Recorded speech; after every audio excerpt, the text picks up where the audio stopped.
Looks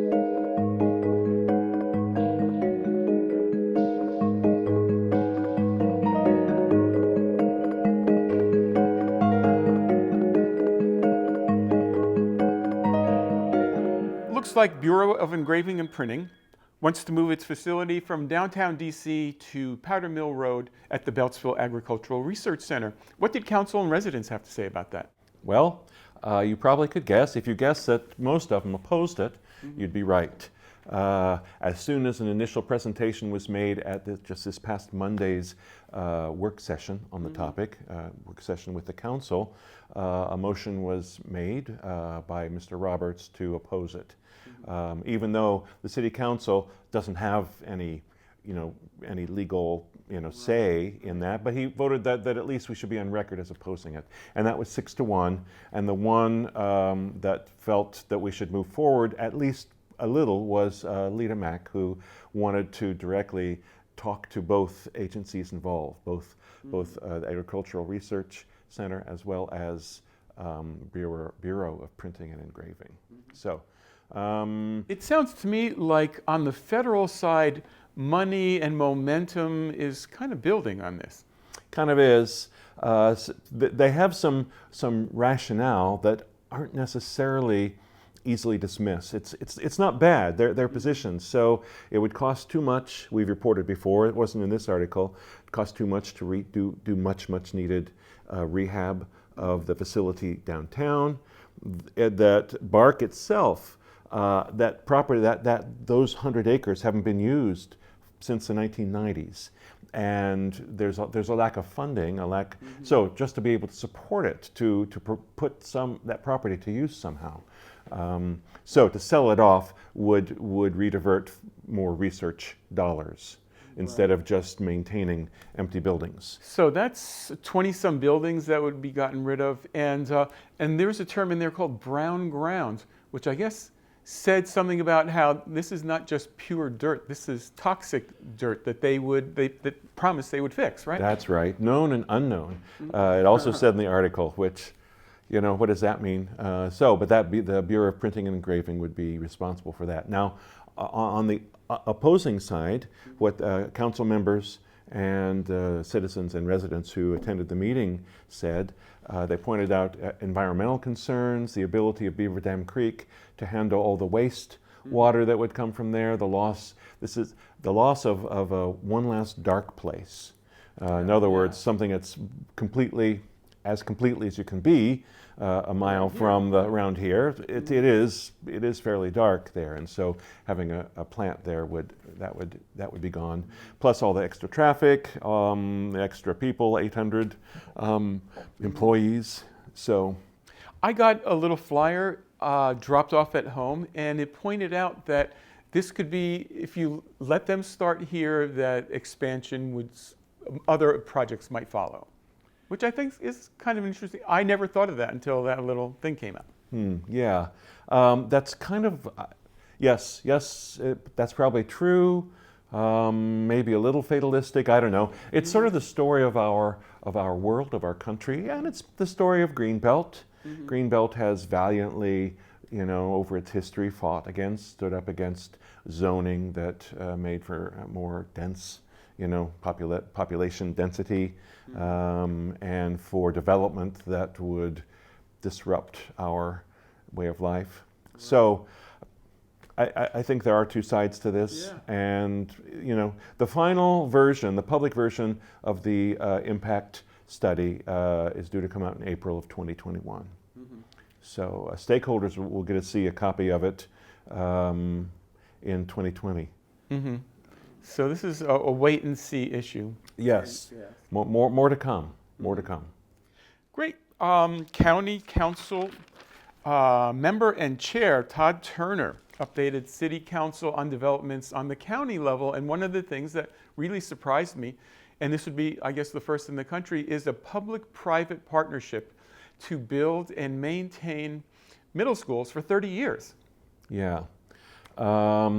I was surprised to see that, both that you would actually, that we would consider government and the private sector, for profit private sector working together for something like schools. We're already seeing it with things like prisons and so forth, and roads. So I was surprised to see that. Also surprised that Prince George's County is the first in the nation. Yeah, that's, I guess, another topic for another day about the goods and the bads of that. But yes, that's what they're looking at. What was it, 6 to 7 new schools, new middle schools in the next 3 years. That's quite a lot. Seems ambitious. I just wonder where the profit will be for these companies that are going to build them. I have no idea, and I guess that's something that we're going to learn.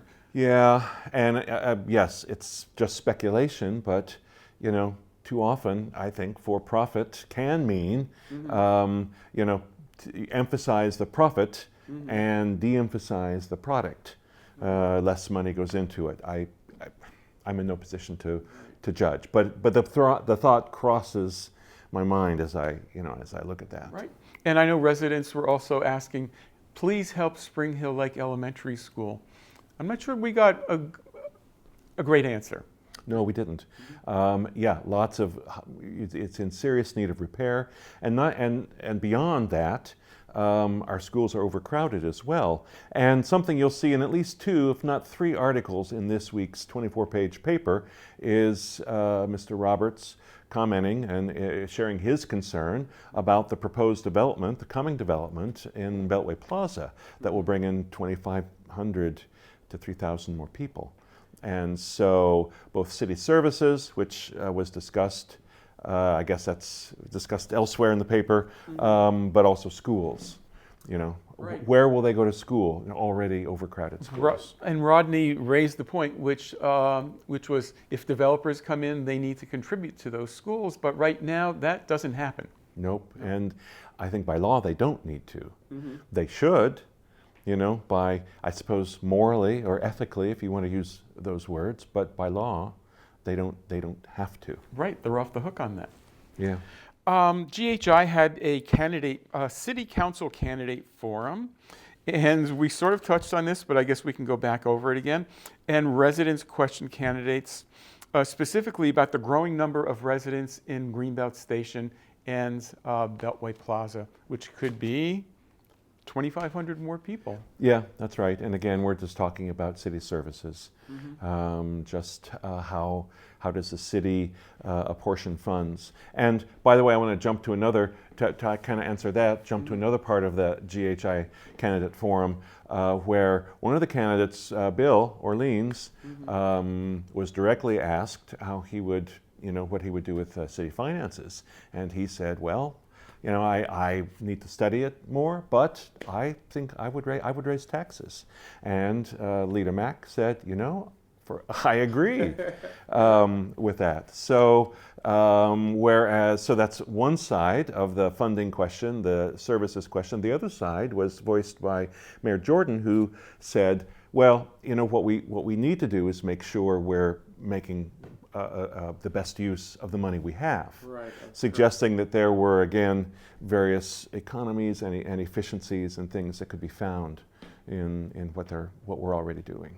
So again, another balancing act to try to find the best use for limited funds. So anyway, I wanted to mention one other thing, not the GHI thing, but just vote. The paper this week lists the 5 precinct polling places. Residents can vote before Tuesday. There's early voting available between now and next Tuesday, the 5th of November. And of course, the polls are open until 8 o'clock. And it's important to vote. It's important to participate. And my question is, I wish I knew now how early voting is done, but I don't suppose we'll really know that until after the election, what the response rate or whatever. Yeah, that's something that I really want to make sure we look at and report on. Because even the figures that we get, we're transitioning. It's not like it was 50 years ago, you go and vote. Now there's early vote, and there's absentee voting. And so how those get tallied and how the city manages those. I'm not saying it's wrong or bad, it's evolving. It's changing and we'll see. Right. So next time we get together, we'll have the vote results. We'll know the 7 people who will be serving on City Council for the next 2 years. Yes. Thank you for bringing us up to speed on events here in Greenbelt this week. My pleasure.